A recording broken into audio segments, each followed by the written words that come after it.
unfortunately, what happens in Indian school and college education, there is nothing that really specifically prepares you for a fund management job. There are very defined career paths, as you said, engineering, medicine.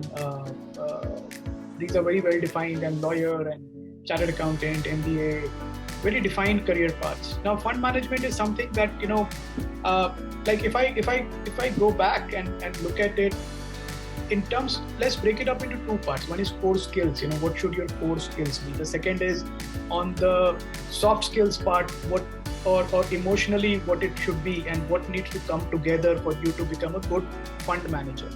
Now, from my experience, I would say that you need strong analytical skills. I think that is very important because you need to be able to become, because fund managers are also in a competitive environment. So what happens is that you are constantly trying to make better decision than another fund manager.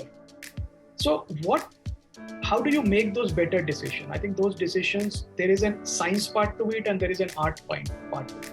The science part is what you learn, what you have learned in college, what you have learned in school, what you have learned in post-graduation. And that science part is about, if I were to say number crunching, so you need to, whether you like it or not, you need to be comfortable with numbers. You don't need to know calculus, you don't need to know algebra, you don't need to know Pythagoras theorems and all that stuff. But you need to, be, and you don't need to be quick with numbers. What I mean is that you should have a sense of numbers. That look, if I saw 2 somewhere else and I see another 2 and I add them, it should be 4. That's as simple as that. But you need to have that comfort, because you will be scanning through annual reports, and annual reports are full of numbers. You need to have memory that, okay, 3 years back, what happened to this company? Now what is happening to this company? And then slowly you build an intuitive understanding. So that comfort with numbers is important. Again, let me rephrase. I'm not saying that you need to be a topper in maths. You really don't need to be. But just having an analytical mind that can evaluate numbers, because at the end of the day, while companies can hide a lot of things qualitatively, when the numbers come together for 3-4 years, it's very difficult to hide stuff. So a lot of your due diligence research is number based. So I would say that second thing I would say is a general curiosity about everything. I think that is very important. You need to have a very open mind that is constantly learning, constantly observing, is very humble. You are a student for life. As a fund manager, one thing you will realize is that you're a student for life. And as you learn one thing, you are more intrigued to learn more about that thing or something else. And, 2 of the best, most successful fund managers in the world, I'm sure you have heard the name Warren Buffett and his partner Charlie Munger. And Charlie Munger is 96, Warren Buffett is 91. And these guys read all the time.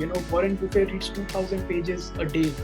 And Charlie Munger is called a book with legs. It's because that as a fund manager, the more you know, the better you become. And it's not only about one subject. They read about physics, they read about chemistry, biology, space, sea, geography. History is a very, very, very passionate subject for most of the global fund managers.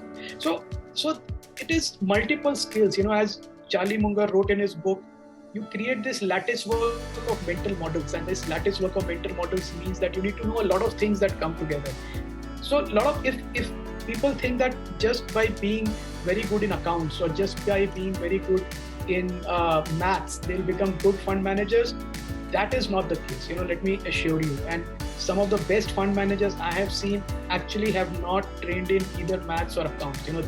They have been lawyers, they have been, very good in physics, very good in engineers, so it's a mix.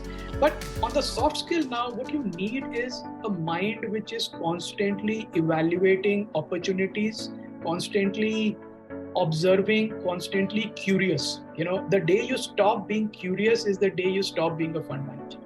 And the more you learn from people around you, the more you seek information. Like Warren Buffett is one of the legends, or he has himself said that he's the kind of guy, if he has nothing to read and he's sitting in an flight with nothing to read, he would pick up the safety manual and start reading the instructions. that's the level of passion you need to go about knowledge acquisition. It never stops. So I would say that be very inquisitive, and look for what is happening around you. Keep an open mind. Be very because through this subjectivity, you will need to get to objective decision making. See, because the point is that to make a decision to deploy a certain amount of money in a certain company, it's an objective decision. It will require you to come to that. But how you come to that decision is not pure maths or accounts. It's a bunch of knowledge, skills, art that goes in.